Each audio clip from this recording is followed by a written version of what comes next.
안녕하세요. 저는 오늘 사회를 맡은 대성고등학교 교사 추현호라고 합니다. 반갑습니다. 심사는 저를 제외한 뒤에 계신 심사위원 5분께서 심사를 해주시겠습니다. 지금부터 제24회 대한민국 독서토론 논술 한마당 중학교 단체전 결승전을 시작하도록 하겠습니다. 선발제 팀의 창원 의신중학교, 후발제 팀의 김천 문성중학교로 시작하도록 하겠습니다. 우리 대상도서는 이렇게 2권입니다. 나의 첫 지정학 수업과 가짜인간, 이렇게 2권으로 진행하도록 하겠습니다. 결승전의 주제는 이번 대회의 제1주제인 정책 명제죠. 모두의 행복을 위해 다양성이 공존하는 후가적인 방안에 대해서 선발제 팀은 창원 의신중학교, 후발제 팀은 김천 문성중학교로 진행하도록 하겠습니다. 먼저 양 팀의 소개를 간단히 들어보고 시작하도록 하겠습니다. 선발제 팀, 후발제 팀 순서로 팀 소개를 진행하겠습니다. 선발제 팀 먼저 소개를 간단하게 해주세요. 안녕하세요. 세상의 모든 것을 바로잡겠다 이그젝터입니다. 이 팀명은 정밀한, 정확한이라는 뜻을 가지고 있는 연단어 이그젝트를 사용해서 저희도 정확하고 정밀한 사람이 되고 싶다는 뜻에서 이 팀명을 선택했는데요. 이번 토론에서도 이렇게 이그젝트한 모습 보여드릴 수 있도록 노력하겠습니다. 화이팅!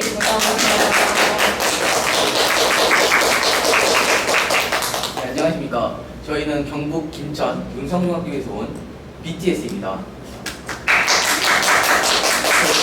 저희는 베스트 토론 스쿼드의 앞글자를 따서 BTS로 지었습니다. 이 뜻은 우리 학교에서 가장 토론에 관심이 많고 토론 동아리에 가장 열정적으로 참여하며 토론을 가장 좋아하는 3인방으로 구성되었기에 이 BTS라고 이름을 짓게 되었습니다. 좋은 토론 부탁드립니다. 네, 양 팀의 소개 잘 들었습니다. 토론자 여러분은 토론의 정신을 잘 지켜서 공정하고 합리적인 토론이 될 수 있도록 협조 부탁드립니다. 특히 시간을 꼭 엄수해 주시면 감사드리겠습니다. 그럼 지금부터 토론을 시작하도록 하겠습니다. 먼저 이번 토론의 첫째 마당입니다. 첫째 마당은 양 팀의 일발제를 들어보는 시간입니다. 먼저 선발제 팀의 일발제를 들어보도록 하겠습니다. 선발제 팀 일발제자 준비되셨나요? 네, 준비됐습니다. 네, 시간은 3분입니다. 네, 시작해주세요. 안녕하세요. 일신중교육 토론팀 이그젝터 제1발제자 김민서입니다. 저는 모두의 행복을 위해 다양성이 공존하는 효과적인 방안으로 이 2가지를 제안하고자 합니다. 첫 번째, 인공지능을 통한 지원 서비스 마련입니다. 대상도서 가짜인간의 내용을 보면 아이를 위해 보호자가 인공지능 헬라를 입양하는 모습이 제시가 됩니다. 대상도서 나의 첫 지정학 수업 23페이지에서는 강제노동의 사례와 같은 노동인권의 문제점을 지적하고 있습니다. 이런 경우에 인공지능이 인간의 좋은 친구가 되어주고 강제노동과 같은 경우가 생기지 않기 위해 인공지능이 노동에 기여한다면 노동자의 복지도 강화할 수 있을 것입니다. 또 원교재상 기술과정이 교과서 89페이지에서는 우리나라 저출산의 원인 중 하나가 여성의 경제활동 참여로 인한 일과 가정생활 양육의 어려움이라고 합니다. 가정생활과 자녀 양육을 돕는 인공지능이 있다면 우리나라 저출산 현상 완화에도 도움이 될 수 있을 것입니다. 또 비상사회이익 교과서 111페이지에서는 우리나라는 해외 전역여행에 대한 대리, 재난 피해에 대한 기록 보호를 개정하는 등 적극적으로 외교정책을 펼침으로써 국제사회의 존중에 이바지하고 있다고 합니다. AI타임스 기사에서도 실제로 군사 현장에 사용될 수 있는 AI 로봇을 만드는 중이라고 하니 인공지능이 인간에 도울 수 있음을 확신합니다. 두 번째, 종교존중 교육 정책을 수립하는 것입니다. 대상도서 나의 첫 지정학 수업 83페이지를 보면 종교적 갈등으로 인한 분쟁을 겪고 있는 팔레스타인의 이야기가 등장합니다.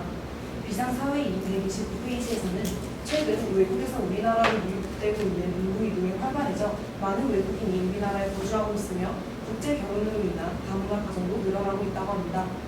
또 대상도서 가짜인간에서 인공지능 로봇 헬라는 인간에 의해 만들어집니다.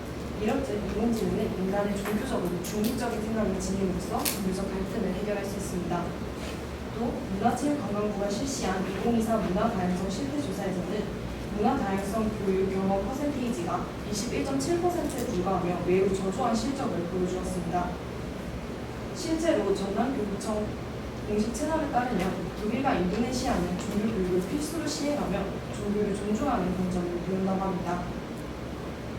제가 말씀드린 이유들로 인해 인공지능을 통한 지원 서비스 마련과 종교 존중 교육 정책 수립이 모두의 행복을 보장하며 다양성이 공존하는 효과적인 방안이 될 수 있다고 생각합니다.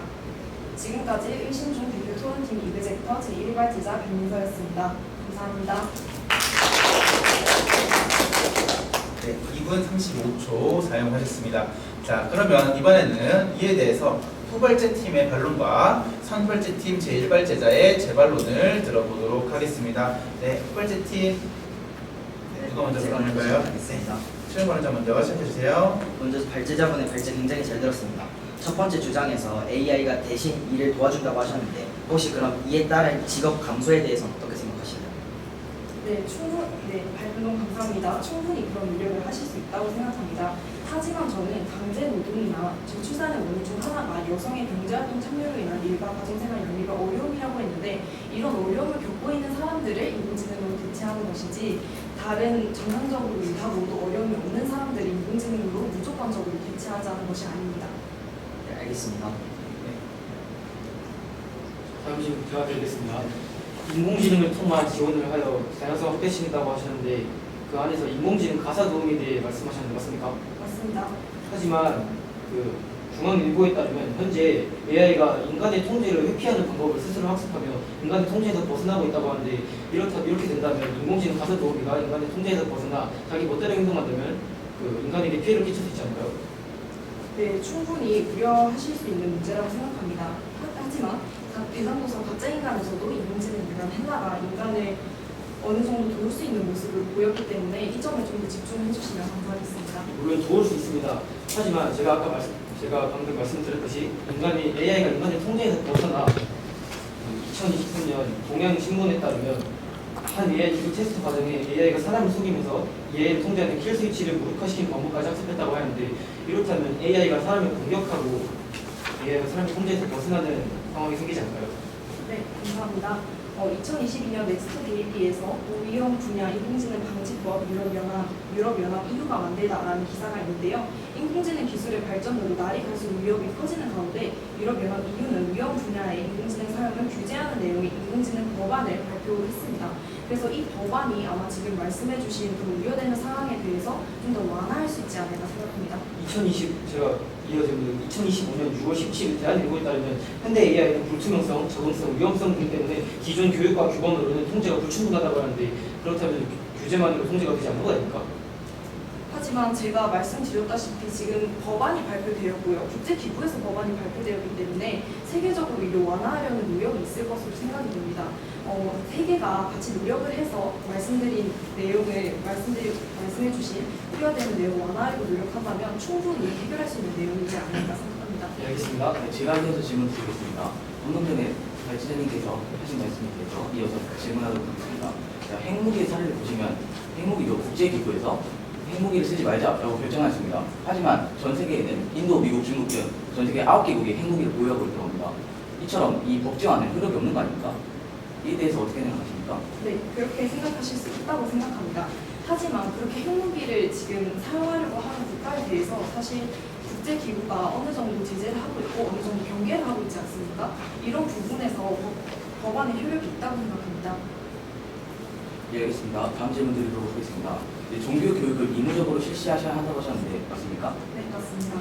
하지만 사람들이 종교에 대해서 관심이 없는 사람들은 이런 종교 교육을 듣지 않을 수 있지 않습니까? 이에 대해서 어떻게 생각하십니까?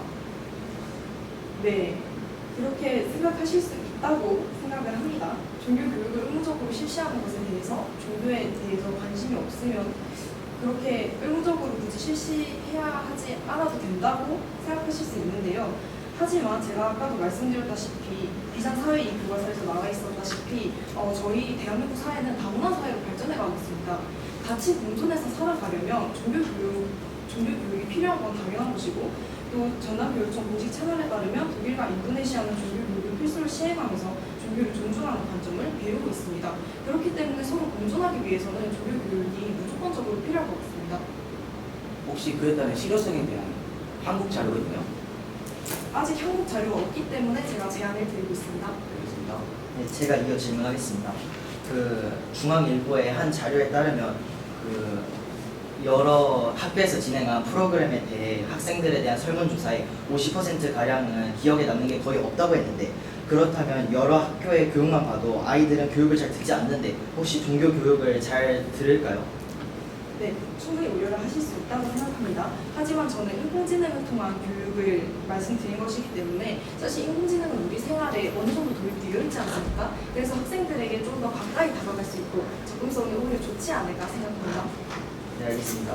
제가 이것을 드리겠습니다. 인공지능은 중립이기 때문에 종교적 갈등을 해소할 수 있다고 하지 않습니까? 네, 맞습니다. 하지만 사람들은 종교는 이미 가치관에 박혀있는 종교의 가치관이기 때문에 인공지능이 중립이기 때문에 그걸로 갈등을 해소할 수 있기에는 어려움이 있을 것이라고 생각하는데 이에 대해서 어떻게 생각하십니까? 네, 제가 시간이 다 돼서 여기까지 들어보도록 하겠습니다. 자, 그러면 이번에는 후발제 팀의 일발제를 들어보도록 하겠습니다. 네, 후발제 팀 일발제자 준비되셨나요? 준비됐습니다. 네, 시간 3분입니다. 시작해주세요. 안녕하십니까. 이번 주제 모두의 행복을 위한 다양성이 공존하는 효과적인 방안에 대해 토론하는 후발제 제1발제가 김원우라고 합니다. 저는 다음과 같은 방안으로 모두의 행복을 위해 다양성이 공존할 수 있다고 생각합니다. 첫째, 다양성의 공존을 위해 공유 공간을 확대해야 합니다. 공유 공간을 확대하면 오늘날 우리는 다양한 세대와 문화가 함께 살아가는 사회에 살고 있습니다. 공유 공간이란 한 공간에서 여러 사람이 다양한 활동과 상호작용을 할 수 있는 것을 의미하는데, 이러한 공유 공간은 이 사회의 공존을 도와줍니다. 학교 내에서 예를 들면 구호교실 안에서 한쪽에서는 토론, 다른 한쪽에서는 시쓰기나 낭독 활동이 이루어지는 방식입니다. 이처럼 한 공간 안에서 한쪽에서는 토론, 다른 한쪽에서 시쓰기나 낭독 활동이 이루어지는 등 다양한 활동이 공존한다면 서로 다른 사람들이 자연스럽게 서로를 소통하고 이해할 기회가 늘어날 것입니다. 또한 비상역사교과서 232페이지에서 오늘날과 같은 다양성 사회에서는 서로 간의 차이를 인정하고 존중하는 태도가 필요하다고 하였습니다. 또한 2024년 8월 17일 서울시 교육청의 통합형 수업사례 연구에서는 한 공간에서 다양한 활동을 진행했을 때 학생들의 자기 표현력과 타인에 대한 존중이 향상된다고 합니다. 이처럼 공유 공간을 확대한다면 다양성이 존중될 것이며 사람들의 행복한 증가할 것입니다. 다음 방안입니다. 우리는 다양성 인식 성취 인증제 제도를 도입해야 합니다. 다양성 인식 성취 인증제 제도는 일종의 시험으로 회사 면접 시 이 인증을 반드시 통과해야만 이 면접 기회가 주어지는 방식입니다. 이렇게 강제성을 부여하면 사람들은 어쩔 수 없이 시험을 치르게 되고 자연스럽게 다양성에 대한 이해와 존중이 높아질 것입니다. 대성도서 가짜인간 33페이지에는 이도의 아버지는 헬라를 존재로 취급하지 않았습니다. 이는 이도의 아버지가 다양성을 존중해야 한다는 의식의 부재로 생긴 일입니다. 2025년 2월 8일 국가인권위원회는 다양성 교육과 인식 제도와 차별 감소와 포용 문화 확산에 긍정적인 영향을 끼친다고 밝히고 있습니다. 이렇게 우리는 다양성 교육과 인식 제고를 통해 긍정적인 영향을 받을 수 있습니다. 실제로도 대한민국 정책 브리핑에 따르면 2013년 13월 28일부터 시행된 지도에 따라 교원 임용시험 응시를 위해 국사편찬위원회 주관 한국사 능력 검정 시험 3급 이상을 반드시 제출해야 한다고 명시되었습니다. 이처럼 다양성 인식 성취 인증제 제도 또한 우리의 자유처럼 취업에 필수적으로 필요한 문제 형식의 교육을 할 것입니다. 물론 강제성이 부여된다면 초기엔 반발이 있을 수 있습니다. 또한 교육의 효과가 떨어질 수도 있죠. 하지만 교원 임용시험 응시를 위한 한국사 능력 검정 시험 3급이 있어야 하는 제도도 초기에는 반발이 있었지만 현재는 교사로서의 기본 역사 인식 수준이 기여한다고 인식되고 있습니다. 이처럼 다양성 인식 성취 인증제 또한 반발이 천천히 없어질 것입니다. 따라서 저는 이러한 첫째, 공유 공간을 확대해야 한다. 둘째, 다양성 인식 성취 인증 제도를 도입해야 한다는 방안으로 다양성이 공존하는 사회를 만들 때 매우 효과적인 방안들이라고 생각합니다. 감사합니다. 2분 46초 사용하셨습니다. 자, 그러면 이에 대해서 선발제 팀의 반론과 후발제 팀 제1발제자의 재반론 들어보도록 하겠습니다. 네, 선발제 팀 누가 먼저 시작할까요? 제가 먼저 네, 하겠습니다. 이번에 먼저 시작해주세요. 네, 일단 발제 정말 잘 들었습니다. 김원우 총장님께서 처음에 공유 공간을 확대하자라는 주장을 해주셨는데 맞습니까? 맞습니다. 공유 공간에서 다양한 세대와 문화가 이제 상호작용을 할 수 있다고 말씀해 주셨는데요. 다양한 세대 간에는 사실 연령별로 세대 간의 격차가 있기 때문에 상호작용하기 충분히 어려운 점이 있을 수 있다고 생각합니다. 이에 대해서 어떻게 생각하시고 또 어떻게 완화하실 건지에 대해서 말씀 부탁드립니다. 예, 물론 공유 공간에서 세대 간의 다양성 때문에 차이와 갈등이 발생할 수 있습니다. 하지만 제가 말씀드리고자 하는 것은 국어 교실 같은 경우에는 학생이지 않습니까? 여러 같은 나이대, 같은 생각을 가지고 있는 사람들이 활동을 하고 있고, 노인부들 같은 경우는 노인정 같은 곳에 여러 공유 공간을 활동할 수 있는 공간을 만들어서 같은 생각을 가지고 있는, 같은 다양성 안에 속해 있는 사람들 간의 다양성을 공유하면 오히려 공존이 더 잘 될 것이라고 생각합니다. 같은 나이대에 있는 사람들끼리만 상호작용을 하면 사실 세대 간의 상호작용을 할 수 없기 때문에 사실 서로 다양하고 서로 행복하기에는 사실 좀 부적절한 것 같습니다. 네, 제가 방금 말씀드린 것은 약간 부족함이 있었습니다. 하지만 물론 같은 다양성이 있는 것에만 한 것이 아니라 여러 세대의 다양성이 함께 어우러지고 있는 여러 시대 교육청 같은 곳에서 많은 공유 공간을 함께 지킨다면 세대 다양성 같은 것도 많이 늘어날 것입니다. 네, 인문 정말 잘 들었습니다. 인문 도중에 공유 공간의 확대로 서로를 이해할 기회가 늘어난다고 해주셨습니다. 맞습니까? 네, 맞습니다. 네, 이 과정에서 정확히 토론자님께서 어떤 행복과 이해 측면에서 어떤 관계성의 관점을 가지고 그런 발언을 해주셨는지 궁금합니다. 공유 공간에서 여러 사람들이 함께 상호작용을 하다 보면 서로 간에 소통이 일어나며 이해가 증진될 것입니다. 또한 그 공유 공간에서 사람들 간에 갈등이 발생할 수도 있지만 동아출판 도덕이 30페이지를 보면 여러 사람들이 갈등을 겪으면서 한 번 더 성장하게 되는 전화위복이 될 수 있다고 하였습니다. 네, 감사합니다. 네, 저는 다양성 성취제도에 대해서 말씀드리고 싶습니다. 약간 시험을 보듯이 하는 거라고 말씀하셨는데 시험을 친다고 사실 그것이 실천되는 것은 아닙니다. 그것이 보장되는 것이 아니기 때문에 시험을 친다고 해서 다양성이 존중될까 하는 의문이 있습니다. 이에 대해서 어떻게 생각하십니까? 예, 물론 그렇게 생각하실 수도 있습니다. 하지만 다양성 인식 성취 인증제는 3년 주기로 매년 갱신을 하여 3년 주기로 그 다양성 인식 교육을 들어야 하며 초기에는 물론 그거에 대한 교육이라는 것에 틀에 걷혀서 불만이 있을 수 있습니다. 하지만 시간이 점차 늘어나면 확산된다면 점차 공감대가 형성되어 자연스럽게 수용될 것입니다. 네. 다양성 인식 성취 인증제 제도에 대해서 반발이 천천히 없어질 수 있다라고 주장을 하셨는데 사실 교원 임용시험 같은 경우에는 어느 정도 이론적인 부분이 있다고 생각을 합니다. 하지만 다양성 같은 부분은 다른 사람의 의견을 수용해야 하기 때문에 오히려 강제적으로 이런 것을 시행하면 오히려 거부감이 좀 들 수 있다고 생각하는데 이에 대해서 좀 더 다른 관점으로 방안을 제시해 주실 수 있습니까? 물론 강제성에 따른 불만이 나타날 수 있습니다. 하지만 강제성에 따른 초기에는 불만이 있을 수도 있지만 시간이 지남에 따라 다양성 교육의 긍정적 효과와 사회적 분위기가 확산되면 점차 사람들 간의 공감대가 형성되며 다양성에 대한 인식이 넓어지며 자연스럽게 사람들에게 다양성에 대한 생각이 수용될 것입니다. 네, 이론적인 생각이 아니더라도 다른 사람의 의견을 충분히 수용할 수 있다는 말씀이실까요? 그렇죠. 네, 감사합니다. 네, 공유 공간에서 서로를 이해할 기회가 있다고 하셨습니다. 비상교과서 4회 1에 보시면 인간은 같은 특성을 가진 무리가 모여 집단을 형성한다고 되어 있는데요.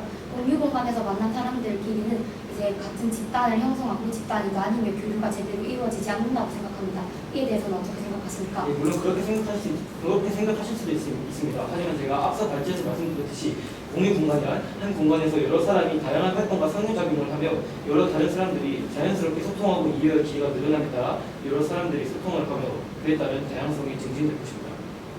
네, 감사합니다. 네, 저는 공유 공간을 확대해야 한다고 하셨는데 이것이 너무 갑자기 이루어지다 보면 오히려 더 갈등 발생도 있을 수 있고 당연히 차이 때문에 오히려 어우러지지 못하고 화합하지 못하는 현상이 발생할 수 있을 것이라고 생각합니다. 이에 대해서는 어떻게 생각하십니까? 물론 갈등이 발생할 수도 있습니다. 하지만 아까 제가 제 반론에서 말씀드렸듯이 동아출판 도덕이 30페이지에 따르면 갈등은 오히려 갈등을 해소하면서 전화위복의 계기가 되어 여러 사람이 갈등을 해소하고 이해를 증진시키는 계기가 되어 사람들과의 관계를 더욱더 발전시킬 수 있는 계기가 되기 때문에 공유 공간에 그렇게 갑작스럽게 도입된다고 해서 다양성이 축소되거나 사람들의 불만이 일어나지 않을 것입니다.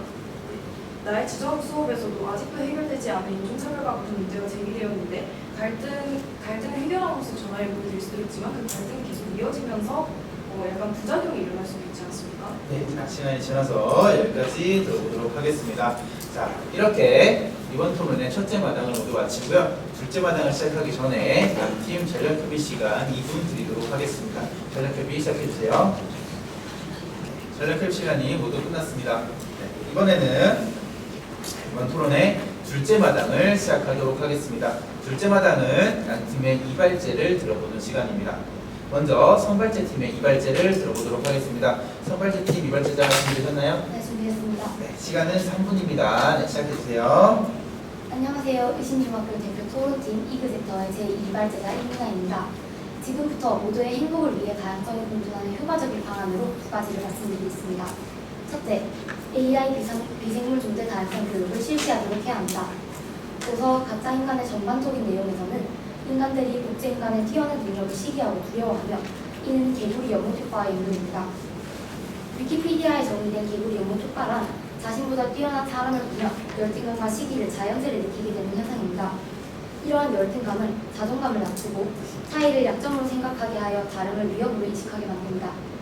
닥터 안은 헬라에게 의존하면서 스스로 요리를 할 수 없을 만큼 인간으로서의 주체성을 잃어버리기도 합니다. 따라서 AI 시대에는 교육을 통해 주체성을 지키고 다름을 협력의 자원으로 인식하는 태도가 필요합니다. 미래의 도덕교과서 172페이지 내용에 따라 인공지능 기술에 대해 정확히 알고 기술을 빠르게 발전시키면 우리는 물질적 풍요와 편리를 누리며 평범하게 살아갈 수 있습니다. 둘째, 시민회의를 전국적으로 확대시켜야 합니다. 서울에서 개최된 서울시민회의는 시민들이 직접 참여해 정책을 논의하고 결과가 실제 시정책에 반영되는 제도입니다. 나의 첫 지정학 수업 14, 15페이지 모든 개인과 사회 집단의 활동은 지역에서 출발해 국가와 대륙의 스케일까지 확장되어 펼쳐집니다. 라는 문단에서 지역에서 시작된 활동이 국가적 차원으로 확장된 예시는 사막화의 해결이 제시되어 있습니다. 또한 미래엔 도덕 2교과서 77페이지는 정의로운 국가 실현을 위해 시민의 적극적인 참여가 필요하다고 말합니다. 따라서 시민회의의 확대는 정의롭고 행복한 사회를 만드는 데 기여할 수 있습니다. 대상도서 가짜인간 52페이지 2도의 말 내가 이런 선택을 할 수 있는 게 바로 자유야 라고 한 부분에서 모든 국민이 자유권을 포함한 기본권을 행사해야 하는 드러납니다. 비상교과서 사회 23페이지에서 제시된 참정권, 자유권 등의 기본권을 확대하여 행사할 수 있습니다. 따라서 우리는 시민회의를 개최함으로써 다양성이 공존하는 구체적 방안을 탐구하고 찾아나가며 모두의 행복을 이룰 수 있습니다. AI 비생물 존재 다양성 교육을 실시하고 시민회의를 전국적으로 확대시킨다면 다양성이 공존하는 세상에서 모두가 행복하게 살아가는 데에 도움을 줄 것입니다. 따라서 저는 모두의 행복을 위해 다양성이 공존하는 효과적인 방안으로 앞서 말한 두 가지를 주장합니다. 감사합니다. 2분 32초 사용하셨습니다. 자, 그러면 이번에는 이에 대해서 후발제 팀의 반론과 선발제 팀 이발제자의 재반론을 들어보도록 하겠습니다. 후발제 팀 반론 누가 먼저 시작할까요? 네, 제가 먼저 시작하겠습니다. 시작해주세요. 이발제자분의 발제 굉장히 잘 들었습니다. 첫 번째 주장에서 비생물 다양성 교육을 실행한다고 하셨는데 혹시 이러한 교육은 어떤 식으로 진행될 예정인가요? 네, 비생물 다양성 교육은 학교에서 실시를 하거나 아니면 지역의 공동체에 모이는 장소 같은 데서 집합을 하여 시민에게 전체적으로 이제 AI는 위험한 존재가 아니라 협력의 자원이다라는 내용을 강조를 할 수 있게끔 교육이 진행될 예정입니다. 네, 그러나 제가 아까도 말했듯 학교에서 진행하는 교육은 학생들의 뇌리에 제대로 꽂히지 않습니다. 혹시 이에 대해서 어떻게 생각하시나요? 네, 아까 제1 발제자가 발언해 주신 만큼 인공지능에 관련한 내용이므로 우리 학생들의 인공지능에 더욱더 관심을 가지고 수업에 더욱더 집중할 수 있게끔 할 수 있다고 생각하는 중입니다. 네, 알겠습니다. 네, 제가 이어서 질문하도록 하겠습니다. 일단 선생님 발제 굉장히 잘 들었습니다. 혹시 아까 전에 AI는 학생들이 관심이 많기 때문에 수업에 잘 참여할 거라고 하셨습니다. 하지만 AI가 학생들의 참여를 유도한다는 근거 자료 있습니까? 네, 그런 근거 자료는 이제 조사 결과 같은 게 아직 따로 밝혀진 게 없습니다. 하지만 접근성이 올라간다고 이제 YTN 뉴스에서 공식적으로 발표한 사례가 있습니다. 인공지능은 생소한 자료이기 때문에 학생들이 더욱더 관심을 가지고 탐구를 하며 접근성을 올리고 교육에 더욱더 집중할 수 있게끔 만들어줍니다. 알겠습니다. 다음 질문 드리도록 하겠습니다. 혹시 시민회의를 확대한다고 하셨는데 맞습니까? 네, 맞습니다. 그렇다면 회의에 참여는 혹시 강제입니까? 자유입니까? 회의에 참여는 자유롭게 할 수 있도록 할 예정입니다. 혹시 자유로 하면은 사람들이 많이 참여하지 않아서 적극적인 참여가 유도될 수 있지 않은데 이에 대해서 어떻게 생각하십니까? 네, 시민회의는 우리가 1년에 한 번, 아니 4년에 한 번 대통령 선거를 하는 것처럼 이제 자유롭게 시민들이 각자의 기본권을 행사할 수 있게끔 가서 회의를 하는 제도입니다. 그렇다면 4년 동안 시민회의를 한다고 하셨는데 그렇다면 4년 동안 발생한 문제나 아니면 그런 것들을 반영하면은 너무 일이 많아지지 않을 수 있습니다. 일이 많아질 수 있습니다. 이에 대해 어떻게 생각합니까? 네, 시민회의는 이제 그 나라의 시에서 정책을 펼치고 정책을 거기서 논의하고 결과가 실제 시정책에 반영되는 제도입니다. 이러한 시민회의를 통해 우리 시민들은 참정권, 자유권 등의 기본권을 확대하여 행사할 수 있습니다. 따라서 참여는 자유고요. 이제 그것에서 개최를 한다면 좀 더 나은 사회를 만들기 위해 모두가 행복할 수 있는 다양성이 공존하는 방안을 찾을 수 있을 것이라고 예상됩니다. 알겠습니다. 저 질문하겠습니다. 자, AI 미승부 다양성 교육을 한다고 하시는 거 맞습니까? 네, 맞습니다. 하지만 AI는 딥러닝을 통해 여러 정보들을 학습하는데 그 정보 중에는 잘못된 거짓 정보들이 있을 수 있으며 그 정보는 할루시네이션 현상으로 여러 사람들에게 잘못된 정보로 교육이 되면서 교육의 효과의 질이 떨어질 수 있는데 이에 대해서 어떻게 생각하십니까? 네, 발언 정말 감사합니다. 2022년 넥스데일리 고위험 분야 인공지능방지법 유럽연합 EU라는 기사에서는 인공지능 기술의 발전으로 날이 갈수록 위협이 커지는 가운데 유럽연합 EU는 위험 분야의 인공지능 사용을 규제하는 내용의 인공지능 법안을 발표했습니다.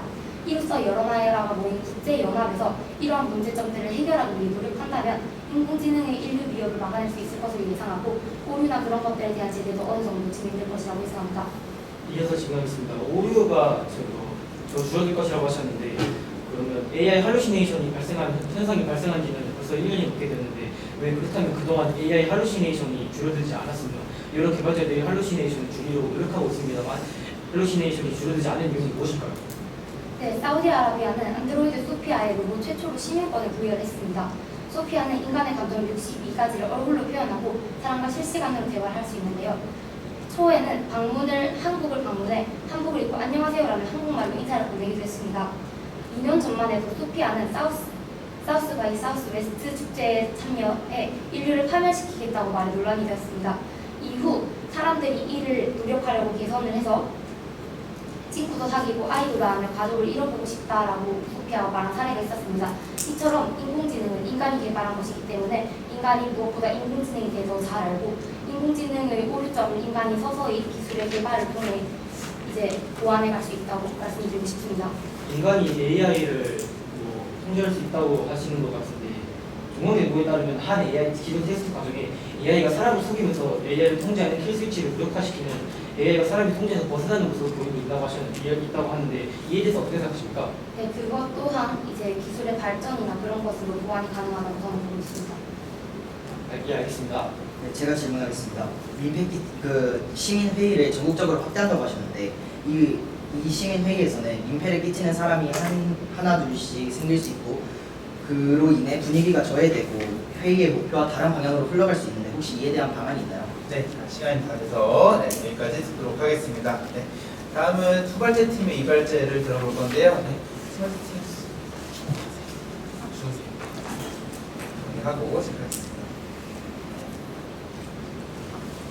자, 그러면 이번에는 후발제 팀의 이발제를 들어보도록 하겠습니다. 네, 후발제 팀 이발제자 준비되셨나요? 예, 준비됐습니다. 네, 시간은 3분입니다. 시작해주세요. 안녕하십니까. 이번 주제 모두의 행복을 위한 다양성이 공존하는 효과적인 방안에 대한 제2발제자 문성민이라고 합니다. 저는 다음과 같은 방안들로 모두의 행복을 위해 다양성이 공존할 수 있다고 생각합니다. 첫째, 빈집을 리모델링한 코워징을 확대해야 합니다. 현재 우리 사회에서는 빈집 문제가 굉장히 심각해지고 있습니다. 사용하지 않는 주택이 늘면서 치안, 도시 기반 훼손, 심지어는 지역 소멸에도 영향을 주고 있는 등 심각한 문제를 일으킵니다. 국토교통부에서 발표한 2024년 빈집정비 활용 예산에서 해남, 강진, 진안에서는 빈집은행, 나눔주택, 청년센터 등으로 성공적으로 재활을 하고 있다고 합니다. 이런 변화와 더불어 저는 빈집을 리모델링한 코워징을 확대해야 한다고 생각합니다. 코워징이란 개인 공간에서는 개별 가족이 사생활을 보호받으며 살고 공동 생활 공간에서는 식사 준비, 세탁, 육아 등 생활의 일부를 이웃과 함께하는 공동체 생활 공간입니다. 대상도서 나이처 지정학 수업 226페이지를 보면 공동체를 형성해 협력을 하는 내용이 나옵니다. 이와 같이 코워징도 주민 간 협력을 기반으로 주민들의 만족도와 문제가 높아질 수 있을 거라고 생각합니다. 실제로 2017년 2월에 이몽수 교수가 진행한 연구에 따르면 수행률 1에서 4호와 구름종합 코워징 입주민들의 종합 만족도는 평균 79.06점으로 나타났으며 그중 이웃생활 만족도는 80점으로 매우 높게 나타났다고 합니다. 또한 미래의 기가이 교과서 57페이지에 따르면 코워징 내에서의 일상적인 상호작용을 통해 주민 간의 유대감이 커지고 서로 간의 이해도가 증가한다고 합니다. 따라서 빈집 문제 해결과 동시에 공동체의 만족도와 유대감을 증가시키기 위해 빈집을 리모델링한 코워징을 확대해야 한다고 생각합니다. 둘째, 비일기 기술을 활용한 맞춤형 언어 제공 서비스를 실시해야 한다고 생각합니다. BA 기술을 활용한 맞춤형 언어 제공 서비스를 확대하여 외국인이나 다문화 가정의 언어권을 보장할 수 있습니다. 실제로 천재교육국어 2 교과서 124페이지에서는 서로 다른 언어 공동체 속에 속한 줄리엣과 손님이 대화하는데 언어의 장벽으로 인한 오해가 발생했다고 하였습니다. 이처럼 사회기술이 이러한 다문화 사회로의 변화를 충분히 따라가지 못함으로써 다문화 가정이나 외국인 등 우리말이 익숙하지 않은 사람들이 여러 불편함을 겪고 있습니다. 실제로 2022년 10월 18일 한국지방정책연구원이 인천 지역 외국인 근로자 491명을 대상으로 진행한 실태 조사 결과 한국 생활의 어려운 점 1위로 언어 장벽 문제를 꼽았다고 합니다. 따라서 언어 소수자들의 권리를 보호하기 위해 저는 BA 기술을 활용한 맞춤형 언어 제공 서비스를 도입해야 한다고 생각합니다. 이 서비스를 통해 사용자의 언어 정보를 BA로 인식하고 키오스크나 표지판을 비롯한 안내 시스템이 자동으로 해당 언어로 전환됨으로써 언어 소수자들의 권리를 보호할 수 있습니다. 2009년 1월 29일 국가인권위원회 관련 보고서에 따르면 다문화 가정의 다양성에 대한 이해와 존중의식이 필요하다고 하며 2024년 9월 제주대학교의 연구에 따르면 언어와 문화에 대한 적응 스트레스가 낮을수록 다문화 가정의 삶의 만족도가 높아진다고 합니다. 이처럼 다문화 가정의 다양성에 대한 이해와 존중을 통해 권리를 보장하고 만족도를 높이기 위해 BA 기술을 활용한 맞춤 언어 제공 서비스의 도입이 필요하다고 생각합니다. 이상으로 발제 마치겠습니다. 감사합니다. 약 3분 사용해 주셨습니다. 자, 그러면 이에 대해서 선발제 팀의 반론과 후발제 팀 제2발제자의 재반론을 들어보도록 하겠습니다. 네, 선발제 팀 반론 누가 먼저 시작할까요? 제가 먼저 하겠습니다. 네, 시작해 주세요. 네, 일단 문성민 표문자님의 발제를 정말 잘 들었습니다. 정책 명제를 하실 때 첫 번째로 빈집을 리모델링한 코어하우징 확대라고 주장을 해주셨는데 맞습니까? 예, 맞습니다. 하지만 저는 빈집 자체가 인구 분포가 보이지 못하고 점점 인구가 줄며 생긴 것이라고 생각합니다. 또 수도권은 사실 집값이 계속 오르고 있기 때문에 빈집이 있는 경우도 있는데요. 코어하우징을 한다고 해서 사회에 긍정적인 영향을 끼칠 수 있을까요? 일단 금전적인 문제는 리모델링을 하면은 새로 집을 짓는 것보다 더 싸게 사람들이 더 많이 입주하면서 공동체 효과를 높일 수 있습니다. 또한 공동체 효과를 높일 수 있을 거라고 생각합니다. 빈집 자체가 인구가 줄며 생긴 것이라는 점에 대해서 어떻게 생각하십니까? 물론 인구가 줄면서 생긴 것도 맞습니다. 하지만 그 빈집이 생긴 곳에 새로운 사람들이 입주해서 산다면 공동체 효과를 더 높일 수 있을 거라고 생각합니다. 네, 감사합니다. 또 리모델링을 함으로써 좀 더 공동체 문제를 완화할 수 있다고 하셨는데 오히려 리모델링을 함으로써 더 가격을 올리는 것 아닙니까? 그렇지 않습니다. 리모델링 하면은 땅값이 들지 않기 때문에 땅값이 들지 않아 건축비만 들기 때문에 수도권이나 아니면 지방 어디에서든지 똑같은 금액으로 코어딩을 설립할 수 있습니다. 네, 감사합니다. 네, 인문 정말 잘 들었습니다. 인문 도중에 언어 기반 서비스를 확대하여 우리나라 외국인 노동자들을 돕는다고 하셨습니다. 맞습니까? 맞습니다. 네, 저희 측 발제할 때 인공지능이 처리할 수 있는 오류에 대한 것을 주로 지적을 해주셨는데요. 이런 점에 대해서는 이 언어 기반 서비스도 오류를 충분히 나타낼 수 있다고 생각하며 논리적 모순이 있다고 생각하는데 이에 대해서는 어떻게 생각하시는지 궁금합니다. 하지만 저는 인공지능을 활용한 것이 아닌 BA 기술을 활용한 맞춤형 언어 제공 서비스입니다. 이러한 BA 기술은 비콘이라는 센서를 이용하여 자동으로 블루투스가 이동이 되기 때문에 그러한 할루시네이션의 문제는 일어나지 않을 거라고 생각합니다. 네, 감사합니다. 저는 코어하우징 하우스에 대해서 또 말씀드려보고 싶습니다. 코어하우징 하우스는 아무래도 공동체가 함께 생활을 하는 공간이잖아요. 근데 코어하우징 하우스를 한다고 해서 그것의 참여도가 높을지 의문스럽습니다. 혹시 이에 대해서는 어떻게 생각하시는지, 참여도가 낮으면 어떻게 해결하시고 싶으신지 생각 들어보고 싶습니다. 실제로 소행주 1에서 4호에서 조사한 결과에 따르면 사람들에 대한 참여도는 80% 이상으로 굉장히 높게 나타났다고 합니다. 또한 참여도를 자유로 설정해서 이 사람들이 참여하고 싶을 때 참여하고 참여하지 않을 때 참여하지 않는 그러한 자율적인 공동체 운영이 가능할 것이라고 생각합니다. 자율적이면 하고 싶은 사람은 하고 안 하고 싶은 사람은 안 하는 거잖아요. 그럼 다양성 공존에 도움이 많이 될지 잘 의문점이 듭니다. 충분히 그렇게 생각하실 수 있습니다. 하지만 여러 코어진 사례를 보시면 이제 사람들이 이 공동체 생활에 즐거움을 느끼며 적극적으로 참여를 한다고 합니다. 앞서 말했듯이 소행주 1에서 4호에 참여도도 80% 이상으로 매우 높게 나타났습니다.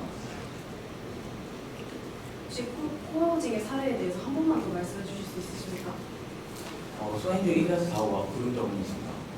네, 그렇게 코어칭을 할 수가 있는데요. 사실 인구 분포가 고르지 못한 곳에서는 그렇게 환경을 조성하더라도 사실 이용성이 제한이 될 것으로 보이는데요. 이에 대해서 어떻게 생각하시는지 궁금합니다. 그렇지 않습니다. 이 코어징을 빈집을 리모델링해서 코어징을 확대하면 홍보를 통해서 참여하고 싶은 사람들이 자율적으로 참여할 수 있게 하기에 이 빈집 문제를 해결하는 동시에 사람들이 많이 입주할 거라고 생각합니다. 네, 재발한 도중 땅값이 들지 않기 때문에 리모델링하는 것이 조금 더 효율적이다라고 말씀해 주셨습니다. 맞습니까? 네, 맞습니다. 하지만 버려진 집을 리모델링한다는 것은 지금과 과거의 기술이 다르기 때문에 새로 짓는 것보다 비용이 더 많이 들 것이라고 저는 예상합니다. 이에 대한 정확한 근거가 있는지 궁금합니다. 어떻게 생각하시나요? 실제로 국토부에서 발표한 조사에 따르면 전국의 리모델링 평균 비용은 약 8천만 원으로 상당히 싸다고 합니다. 또한 서울이나 지방 같은 데는 서울이나 수도권 같은 곳에는 땅값이 기본적으로 들기 때문에 리모델링 하면 땅값을 쓰는 것보다는 훨씬 더 돈을 절약할 수 있습니다. 혹시 코어칭 하우스를 국가적인 차원에서 해결해 주는 것이라고 주장하시는 겁니까? 국가의 지원과 동시에 사람들의 자율적인 인식 개선과 함께 사람들의 참여도가 확대되는 것을 봅니다. 국가가 지원하면 국가는 세금으로 그것을 지원해 줘야 하잖아요. 그에 따른 국민들의 세금 부담은 어떻게 생각하시나요? 하지만 사람들이 이 빈집 문제를 해결하기 위해 세금을 쓴다는 거에 반대할 사람은 없을 거라고 생각합니다. 실제로 대한민국 정치 브리핑에 따르면 올해 한국 정부가 빈집 문제 해결에 쓰는 예산은 약 100억 정도로 나타났습니다. 네, 자, 시간이 돼서 여기까지 들어보도록 하겠습니다. 네, 이렇게 이번 토론의 둘째 마당을 모두 마치겠습니다. 셋째 마당을 시작하기 전에 양팀 전략협의 시간 2분 드리도록 하겠습니다. 전략협의 시간 시작해주세요. 네, 전략협의 시간이 모두 끝났습니다.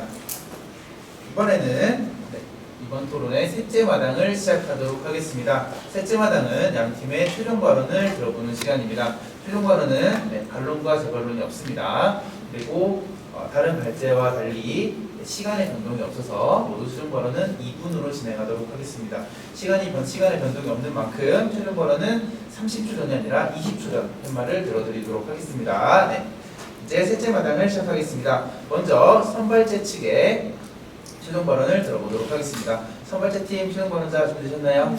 네, 시간 2분입니다. 시작해주세요. 네, 주장 요약 시작하기 전에요.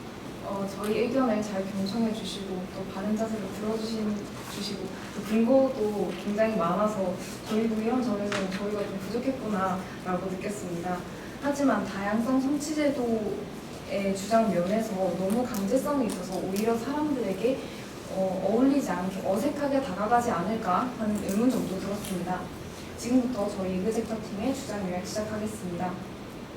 첫째, 인공지능 기반의 지원 서비스를 확대해야 한다고 생각합니다. 가짜 인간에서 사람들은 헬라의 도움을 받고 있고 실제로도 AI는 다양한 분야에서 인간을 돕고 있습니다. 따라서 AI 지원 서비스가 확대되면 저출산과 노동 인력 문제를 한꺼번에 해결할 수 있을 것이라고 생각합니다. 둘째, 종교 존중 교육 정책을 수립해야 한다고 생각합니다. 국제이주기구에 따르면 전 세계적으로 이주민 수가 매년 증가하고 있으며 대상 도서 나의 첫 지정학 수업 83쪽에서도 이스라엘, 팔레스타인 전쟁 등 종교 갈등이 지속되고 있음을 알 수 있습니다. 셋째로 AI, 비생물 존재 다양성 교육을 실시해야 한다고 생각합니다. 미래엔 도덕 및 교과서 172쪽부터 174쪽에서는 과학기술이 긍정과 부정의 영향을 동시에 준다고 설명하고 있습니다. 그렇기 때문에 AI를 인간이 올바르게 인식했을 때 인간과 인공지능의 공존을 함께 이룰 수 있다고 생각합니다. 넷째로 시민의 일을 전국적으로 확대해야 한다고 생각합니다. 시민의 의견을 정책 결정에 활발히 반영하기 위한 서울시민회의가 이미 진행되고 있으며 나의 첫 지정학 수업 14쪽에서 15쪽에 나와 있듯이 지역의 활동이 국가, 대륙으로 확장될 수 있기 때문입니다. 인간이 올바른 이해와 함께 인공지능의 도움을 받을 수 있다면 모든 이들의 문화가 존중받을 수 있다면 모두가 자유롭고 당당하게 의견을 알릴 수 있다면 모두의 다양성에 공존할 수 있을 것이라고 생각합니다. 이상입니다. 네, 1분 58초 사용하셨습니다. 자, 그러면 이번에는 후발제 팀의 최종 발언을 들어보도록 하겠습니다. 네, 후발제 팀 최종 발언자 준비되셨나요? 네, 시간 2분입니다. 시작해주세요. 안녕하십니까. 이번 주제 모두의 행복을 위해 다양성에 공존하는 효과적인 방법에 대해 토론하는 제3발제자 김민준입니다. 먼저 상대편의 의견 굉장히 잘 들었습니다.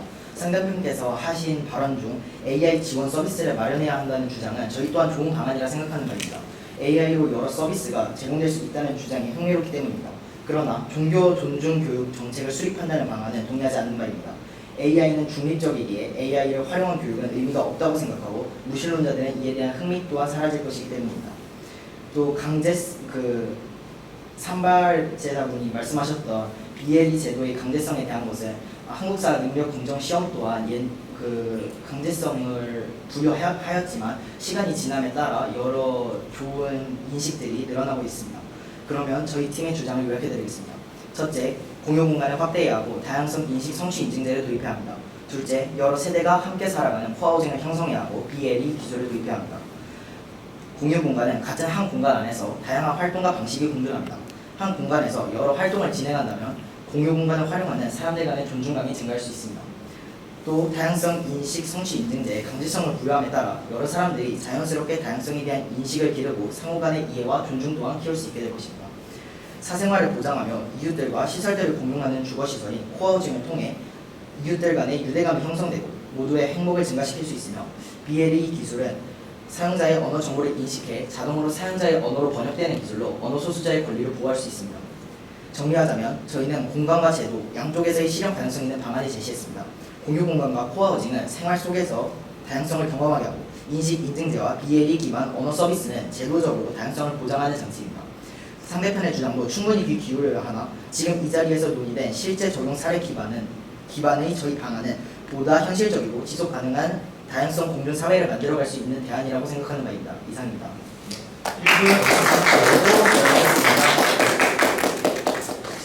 이것으로 제24회 대한민국 독서토론 논술 한마당 중학교 단체전 결승전을 모두 마치도록 하겠습니다. 잠시 후 심사 결과 발표가 있을 예정입니다. 원만한 진행에 협조해주신 토론자 여러분들께 감사의 말씀 드립니다. 이상 토론 마치도록 하겠습니다. 고맙습니다.